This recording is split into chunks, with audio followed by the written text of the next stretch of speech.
किसी भी चीज को समझने के लिए सबसे पहले मन को शांत रखना चाहिए और फिर काम पर ध्यान देना चाहिए, क्योंकि हम मन से ही प्रश्न खोज लेते हैं और मन में ही जवाब देकर बैठ जाते हैं। भगवान कृष्ण ने मन को शांत रखने के लिए 2 चीजें बतलाए हैं। भगवद गीता में भगवान श्री कृष्ण कहते हैं, मन का बेचैन होना उसका स्वभाव है। हमारे मन को लगता है कि अगर वे अलग अलग बातों के बारे में सोचता रहेगा तो हमें आने वाली हर मुश्किल और मुसीबत से बचा लेगा, पर ऐसा होता नहीं है। हम अपने जीवन का काफी अधिक समय सोच विचार करके परेशान होने में निकाल देते हैं। भगवान श्री कृष्ण कहते हैं कि मन का ये स्वभाव बदलना मुश्किल जरूर है, असंभव नहीं। अच्छा, अब आप एक बात बताइए, क्या आप कौए को कह सकते हैं कि वो काव काव की आवाज ना करे, या फिर क्या आप किसी मेंढक को कह सकते हैं कि वे यह पानी देखते ही ऊंची छलांग ना मारे? हमारे मन का भी कुछ ऐसा ही है।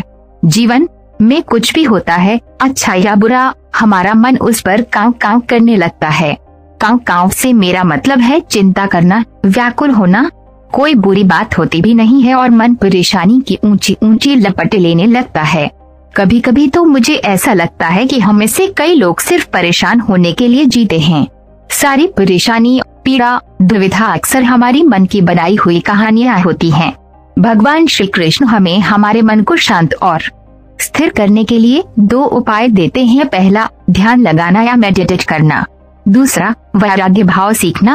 अब ध्यान या मेडिटेशन शब्द सुनते ही आप में से कई लोग कहेंगे कि आप आंख बंद कर सांस से अंदर बाहर नहीं ले सकते, या हम सब गलती कर बैठते हैं। मेडिटेशन या ध्यान का मतलब सिर्फ आंख बंद कर बैठना नहीं होता।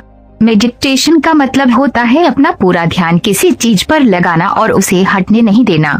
अगर आप रोटी बना रहे हैं तो सिर्फ उस बात पर ध्यान दीजिए। अगर आप पिक्चर देख रहे हैं तो अपना पूरा ध्यान पिक्चर पर लगाएं। ये मत सोचिए कि पिक्चर देखकर आप अपना कितना वक्त बर्बाद कर रहे हैं। जब आप जीवन के हर छोटे बड़े काम को पूरे ध्यान से करते हैं तो आपका जीवन ही एक मेडिटेशन बन जाता है। ऐसे जीवन में शांति, स्थिरता, साहस और सफलता का होना अनिवार्य है। वैराग्य भाव दूसरा उपाय। वैराग्य का अर्थ ये नहीं है कि आप सब कुछ छोड़कर जंगल में जाकर बैठ जाएं।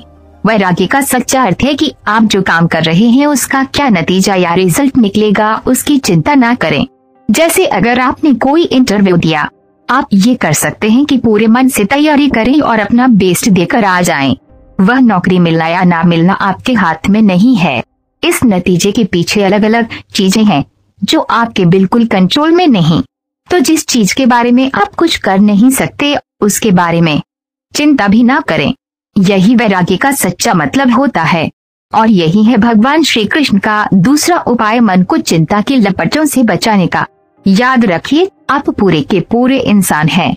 समझदारी, संयम और कुशलता से भरे इंसान।